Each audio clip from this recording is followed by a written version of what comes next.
Bismillahirrahmanirrahim. Assalamualaikum warahmatullahi wabarakatuh. Yang terhormat Bapak Dr. Tony Kusnandar, SIMT, selaku dosen mata kuliah Sistem Informasi, serta rekan-rekan mahasiswa kelompok 8 yang saya banggakan.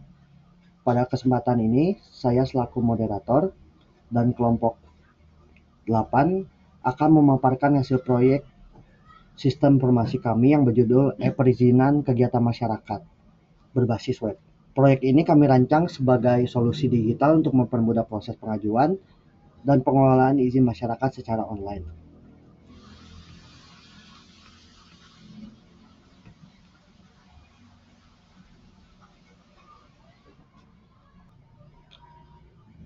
Lalu saya akan memperkenalkan anggota dari kelompok 8. Yang pertama ada Muhammad Rafi Fadilah, Agung Kurniawan, Ihsan Solehuddin Rajab, saya sendiri Hakam Rawaputra Hussein, dan Faril Alfiansyah. Selanjutnya ada pemaparan latar belakang yang akan dibacakan oleh rekan saya Rafi Fadilah. Waktu yang tepat dipersilahkan. Terima kasih Hakam, saya akan membacakan latar belakang. Di sini tuh latar belakang proses perizinan kegiatan masyarakat seperti hajatan, pengajian, atau bazar seringkali masih dilakukan secara manual melalui surat menyurat yang memakan waktu dan tenaga. Hal ini menyebabkan keterlambatan, ketidakefisienan, serta potensi kekurangannya transparansi dalam birokrasi. Oleh karena itu, diperlukan sistem berbasis web yang dapat mempercepat dan menyederhanakan alur perizinan secara digital.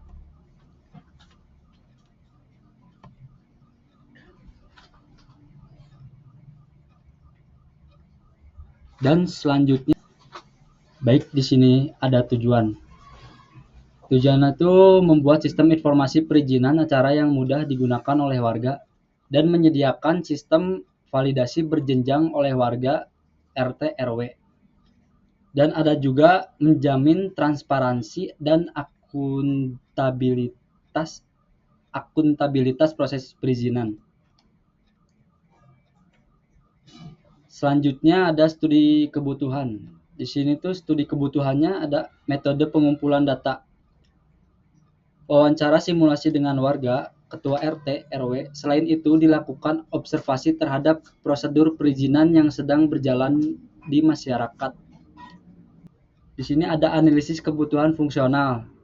Yang ke satu, warga dapat mendaftar dan login ke sistem. Yang kedua, warga dapat mengisi dan mengajukan formulir izin kegiatan. Yang ketiga, RT menerima notifikasi dan memverifikasi izin. Yang keempat, RW menerima notifikasi dari RT dan melakukan verifikasi. Yang kelima, RT RW memberikan persetujuan akhir. Yang keenam, warga dapat melihat status izin kapan saja. Yang ketujuh, sistem menyimpan dan mencatat log aktivitas semua proses izin. Dan yang terakhir ada kebutuhan non-fungsional. Yang ke satu, sistem dapat diakses selama 24 jam. Yang kedua, antarmuka bersifat ramah pengguna atau user friendly. Yang ketiga, sistem aman dan memverifikasi pengguna melalui autentifikasi. Yang keempat, responsif di berbagai perangkat atau desktop dan mobile. Dan selanjutnya ada studi kebutuhan. Di sini ada tabel kebutuhan sistem. Yang nomor 1 ada kebutuhan. Di sini kebutuhannya warga bisa mendaftar dan login. Jenisnya fungsional. Untuk prioritas tinggi. Dan yang kedua, validasi izin oleh RT RW. Jenisnya fungsional dan prioritas tinggi. Yang ketiga, sistem menampilkan status izin fungsional untuk prioritas menengah. Dan kebutuhan yang keempat, login dengan aman, password terenskripsi. Yang jenisnya itu non-fungsional untuk prioritas tinggi. Yang kelima, sistem responsif di mobile, non-fungsional atau prioritasnya menengah. Baik, cuma segitu yang bisa saya sampaikan. Saya kembalikan ke moderator Hakam.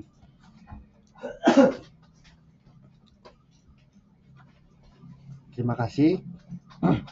Terima kasih kepada rekan saya Raffi Fadila yang telah menjelaskan latar belakang, tujuan, serta studi kebutuhan. Lalu ada use case diagram dan serta penjabarannya yang akan dibacakan oleh rekan saya Fadil Alfiansyah. Waktu dan tempat dipersilakan.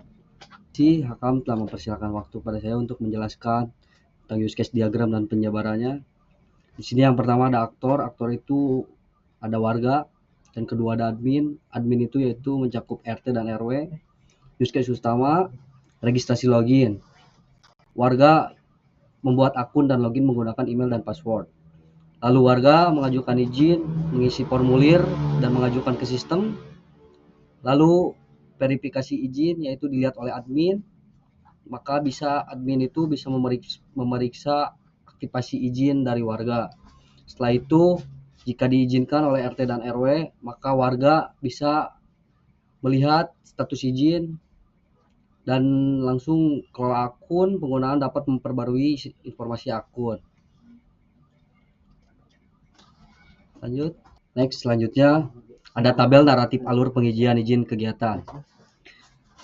Yang pertama, login ke sistem. Warga melakukan login ke sistem untuk mengakses aplikasi. Yang kedua, buka form pengajuan.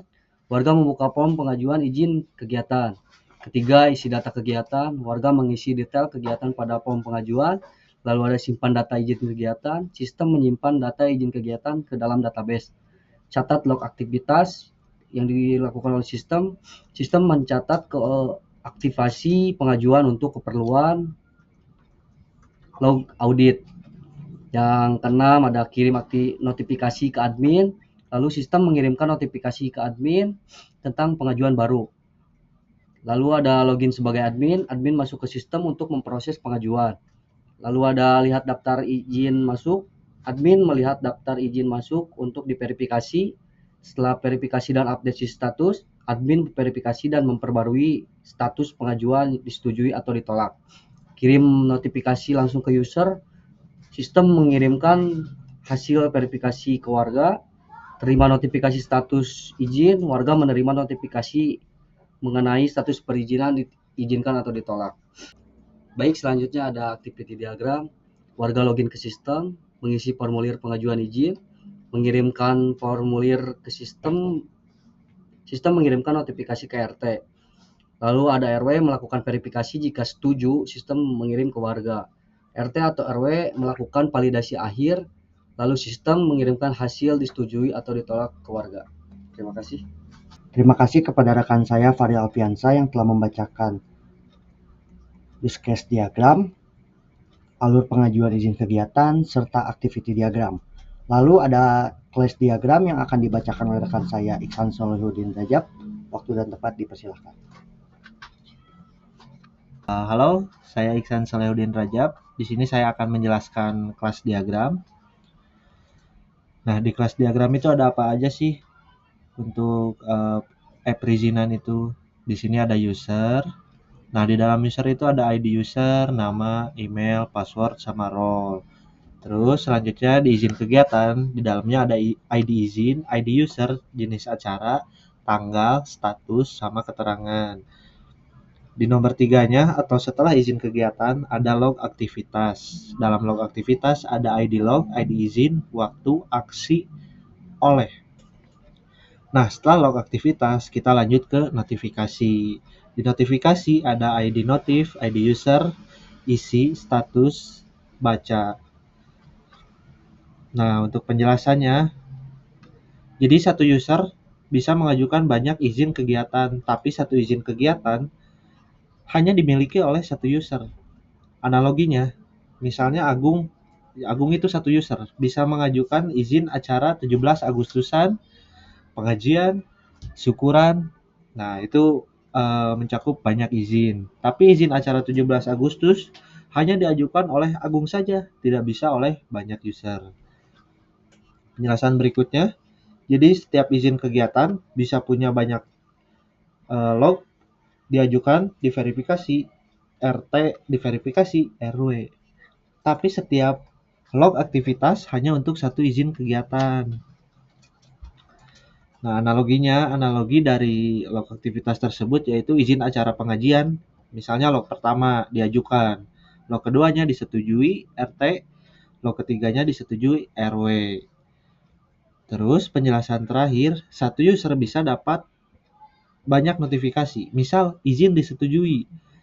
Contoh notifnya itu RT memberikan catatan, tapi satu notifikasi hanya dikirim satu user saja. Oke. Berikutnya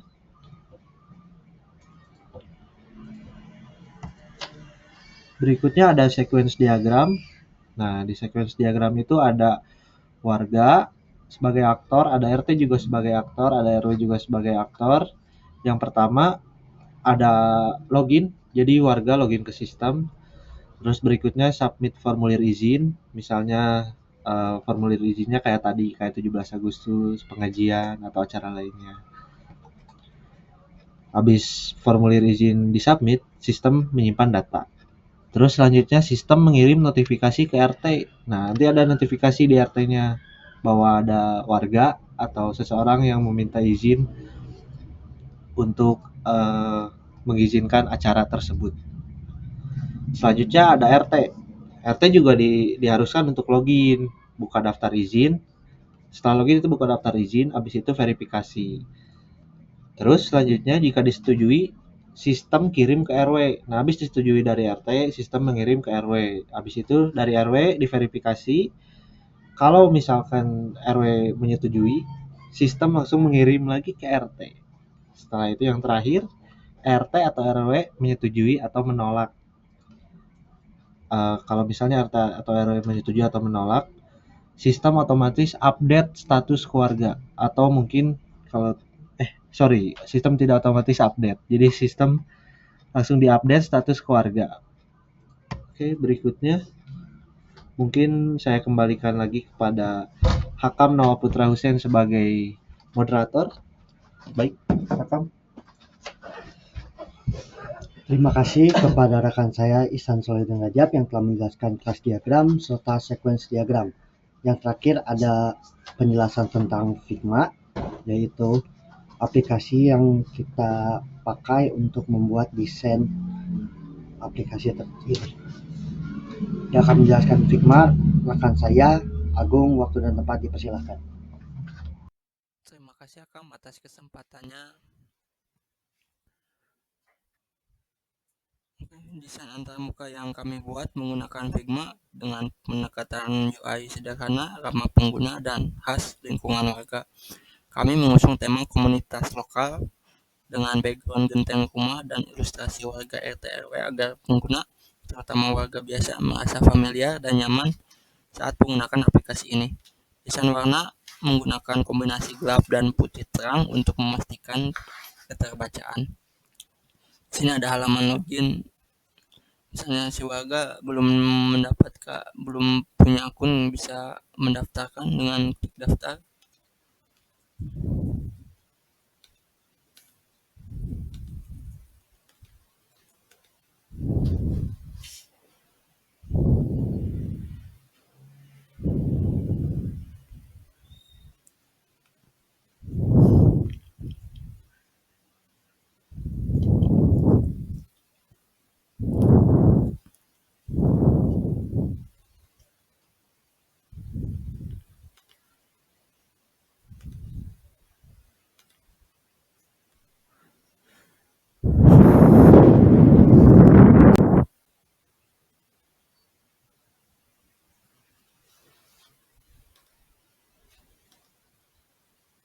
Di dalam form pendaftaran terdapat nama, email, password, dan konfirmasi password. Lalu klik daftar, lalu ke login, lalu masukkan login.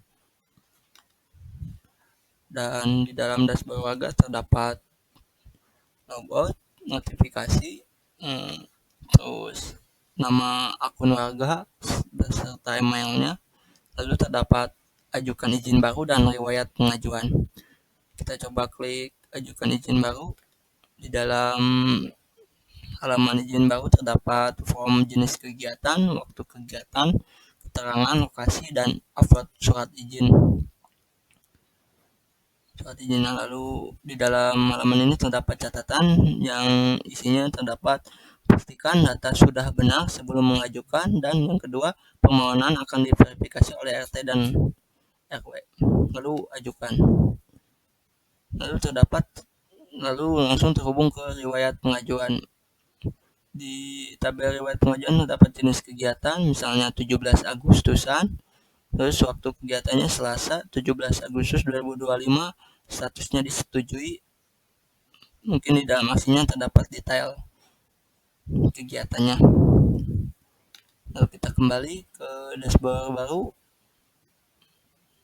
kita login, lalu kita coba lalu login RT, dan develop memberikan akun RT seperti develop memberikan akun admin, jadi tidak usah mendaftarkan untuk RT dan RW. Pencet login. Di dalam halaman dashboard RT terdapat pengajuan izin warga, kelola warga, dan riwayat pengajuan. Di dalam pengajuan terdapat warga yang mengajukan izin kegiatan, ada nama warga, contohnya nama warga Siti Aminah, jenis izinnya acara pernikahan, RT pengajunya RT 5, tanggalnya 15 Juli 2015. Si RT bisa menyetujui dan menolak.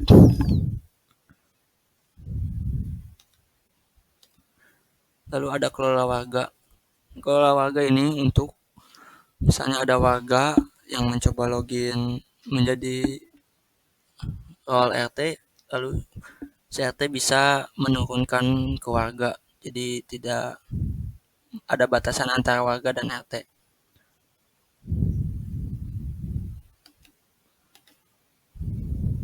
Ada riwayat pengajuan.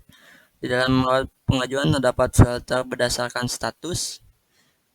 Ada semua, disetujui, ditolak, menunggu, lalu cari berdasarkan nama warga, ataupun urutan berdasarkan tanggal terbaru atau tanggal terlama.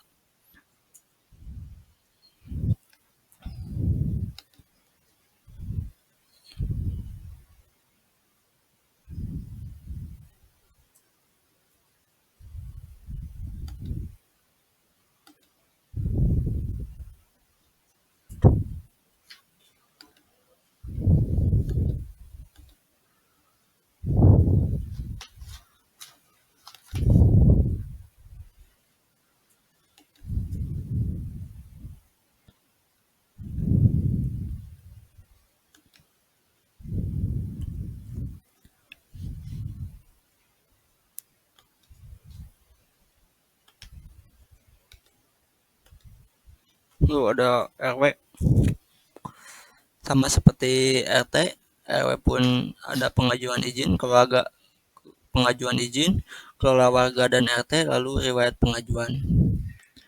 Isi dari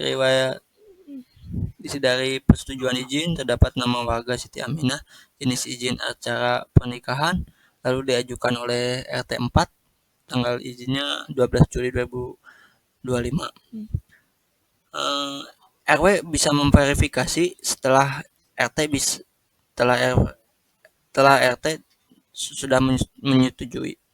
Lalu pencet setuju, lalu pindah ke riwayat pengajuan, dan sama seperti halaman RT sebelumnya terdapat filter.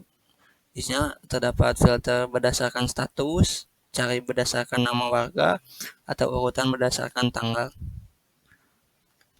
Mungkin segitu penjelasan dari saya. Mohon maaf bila penyampaiannya kurang maksimal. Assalamualaikum warahmatullahi wabarakatuh.